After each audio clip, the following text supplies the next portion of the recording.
Nasasaktan lang po ako sa sinasabi mo. Nasasaktan ka sa sinasabi ng ibang tao. Bakit? Ano sinasabi? Sige, sabihin mo lang. Ano po sabi? Parang bahin po ng manok po. Gawa po ng pinto, ang liit lang po. Parang bahin po ng manok po. Gawa po ng pinto, ang liit lang po. Sinabihan ka na ang bahay ninyo ay parang bahay ng manok. Ito ang tahanan ni na Jomar. Masayang lugar para sa kanyang pamilya. Subalit, dito rin niya narinig ang mga salitang hindi kaaya-aya. Masakit sa pandinig, masakit sa dibdib. At ngayong araw, samahan niyo ako para ang munting hiling ni Jomar ay mabigyan ng katuparan. At ito ay ang magkaroon ng maayos na tahanan. Ito mo na mga materyales? Ayan. So yun na, nandiyan na ang semento, bakal, at saka hollow blocks. Sino tatanggap doon? Sino tatanggap? Mga papa ko po. Mama ko po. Alam na nila? Apo. Ta, saglit lang. Dali na, sakay. Are you ready? Yes po. Okay, let's go. Mag-seatbelt. Yan, hihilahin mo yan. Tapos itutusok mo yung... Yan, dyan itutusok mo dyan. Sa kulay pula. Jomar, Po. ano nararamdaman mo? Sobrang saya po sir. Hindi po talaga makapaniwala. Pati yung mga taga sa amin po sir. Gusto kong tumatak sa isip mo na dapat lagi kang mabuting bata. Ay, hindi ka na pala bata. I mean, dapat lagi kang mabuting tao. Okay? Apo. Walang saysay ang yaman sa mundo kung hindi ka mabuting tao. Kaya pagdating ng panahon at magkakameron ka, ika nga ay pass it forward. Hindi mo ito sa akin ibabalik. Kundi pagdating ng panahon ikay nagkameron, gagawa ka din ng mabuti sa iyong kapwa. Yan ay biyaya ng Panginoon na kami ginagamit lamang instrumento. Malinaw po? Para hindi na kayo pasukin ng tubig. Eh, kitang-kita naman talaga namang kapag bumagyot umampiyas, siya, baysa kayo sa loob. Nung bumagyo po, Ano nangyari nung bumagyo? tanggal po lahat ng bubong. Basta, Lahat ng bubong niya? gabi pa naman po nun sir. Ano nangyari? Wala po. Basta po kami habang... Ano? Ay, yung mga gamit niya baysak. Ala. Sasaktan lang po ako sa sinasabi mo. Nasasaktan ka sa sinasabi ng ibang tao. Bakit? Ano sinasabi? Sige, sabihin mo lang. Ano po sabi? Parang bahin po ng manok po. Gawa po ng pinto, ang liit lang po. Sinabihan ka na ang bahay ninyo ay parang bahay ng manok. Sabihin mo, Igerne, ang tugon. Ay bahay mo nga'y bato, nakatira na may kuwago. Magaling pa ang kubo, nakatiray tao. Anak, alam ang ibig sabihin noon? Hindi basihan ang laki ng bahay. Okay? Hindi basihan kung ang bahay ay bato. Hindi basihan kung ang bahay ay maliit. Ang basihan sa buhay na ito ay kung ikaw ay mabuting tao. Walang saysay na malaki ang bahay, walang saysay na bato ang bahay, pero ang nakatira ay hindi tao. Tandaan mo yan, ha? Pero syempre, iba din naman ang bahay ay maayos, okay? Pero lagi mong tatandaan, pagiging mabuting tao ang pinakamahalaga sa lahat. Tandaan mo yan. At yung nagsabi sa iyo na ang bahay ninyo ay parang bahay ng manok, tandaan mo, kailangan pagdating ng panahon, mapatunayan mo sa kanya na may maiibuga ka. Okay? Na may magagawa ka para sa buhay ninyo. Malinaw? Gagamitin mo yung motibasyon. Alam na?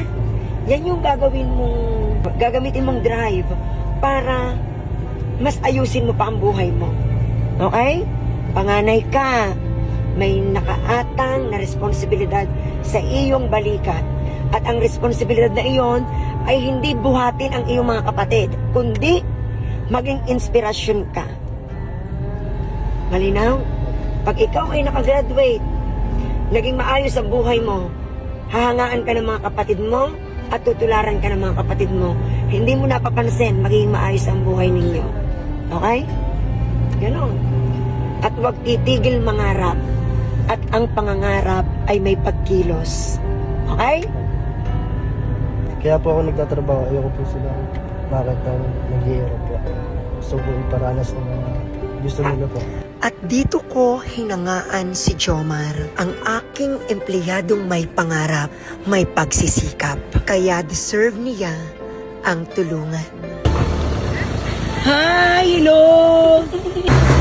Kayo nang bahala po mamaya ng pagpapahakot.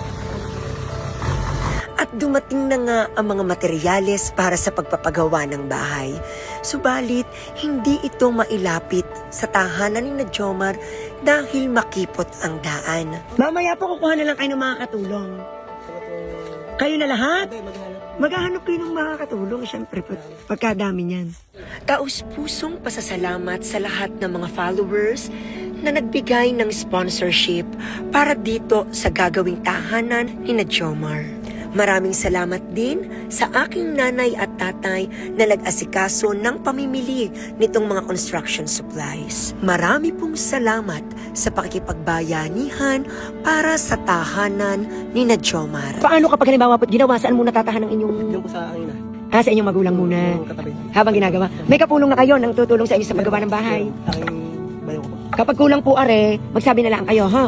Dahil nang syempre, ang gusto natin ay yung buong, yung may kawayan, ay, magisemento. Ano po? Tapos inyong anuhan, ng paglalagyan ng bintana, syempre ho, at siya ng pinto. Kuya, yung darating na bang kulong, ay usapin na ng pagbili ng, mag-iiwan ako ng pambili ng alambre at ng 9. Ano kuya? Ay, kailangan ng pako, Pero yung kahoy ninyo dito, makakapag-provide na kayo kuya ng ng mga kokolamber. Magagawa nyo na ng paraan ng kokolamber? Okay, very good. Ang plywood, kahit mga ilang plywood laang. Dahil yun naman ay pwedeng pagkagamit sa isa yung kabila naman, kuya? Magpapabili tayo. Katotohanan na ito. Hindi ka makapaniwala. Ganyan ang biyaya ng Diyos. Ang bilis ng pangyayari at ganon kumilos ang Panginoon sa buhay natin. Anong natakbo sa isip mo? Wala po. Walang natakbo sa isip mo? Blanco po ako, hindi po sadya ka magpunan. Blanco ka? Ang mga materyales na ito ang magiging bagong pundasyon ng pangarap ng pamilya ni Jomar. So ang kulang po diyan ay 9, tapos po ay sa kokolamber bahala na kayo, and then pako, kawad, tama po, at plywood, tama po. Ako'y nagkwenta, ari palagay ko ay labis na ari. So ang 4,000 labis na. Ay pero ari po ay sa iyo. At ikaw ang isa. 2, 3, 4, 5. Ano pa? Yeah. Ayos na pa. Palagay ko yun isasapat na. Ano pa? Ano masasabi mo sa followers natin? Maraming salamat. Ayan. Kay God. Lalo na sa Panginoon. So, ang iba niyan ay, kasi kukunti na naman yung natin sa galing sa followers, ang iba dyan ay galing na sa akin. At lagi magbabait. Ayos. Sige, tara na. Okay na kayo, okay na po. Thank you po. At ako'y pag bumalik ay ayos na ang bahay. Ano pa? Sisimulan nyo na bukas. Okay. Yan! So, eto na. Pag-uwi mo, yari na. Okay. Bilis ah. Nasaan po buhangin? Eto na. Sa tingin niyo po, sasapat na rin buhangin, are. Kasya na po, are. Okay, sa tingin niyo, mapipinis pa. Siguro makaya po dahil malapit naman kami sa... Malapit kayo sa kuhanan. Meron kami dito ilat na... Opo. Isa, lalusong na lang ako dyan eh. Opo. Tapos, yung tingin niyo, yung sementong dala, tingin niyo sasapat na. Baka sumapot na. Opo, 3 po yun eh. Kapag po halimbawa at kukulangin, ay ay di magsabi na laan po kayo. Tingin ko naman ay Baka kasi- kaya na are din eh.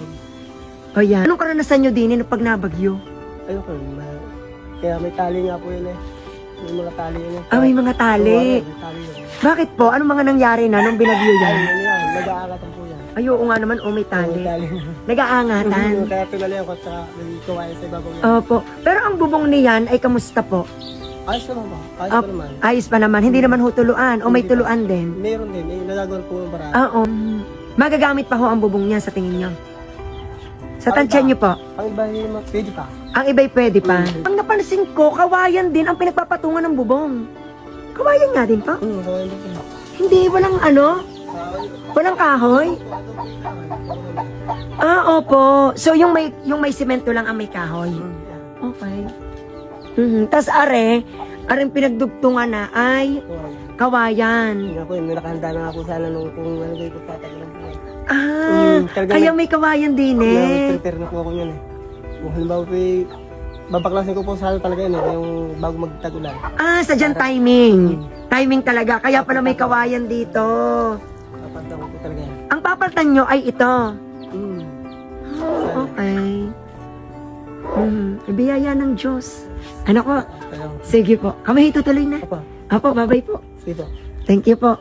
Nalalapit na ang simpleng pagbabago ng tirahan ni Jomar.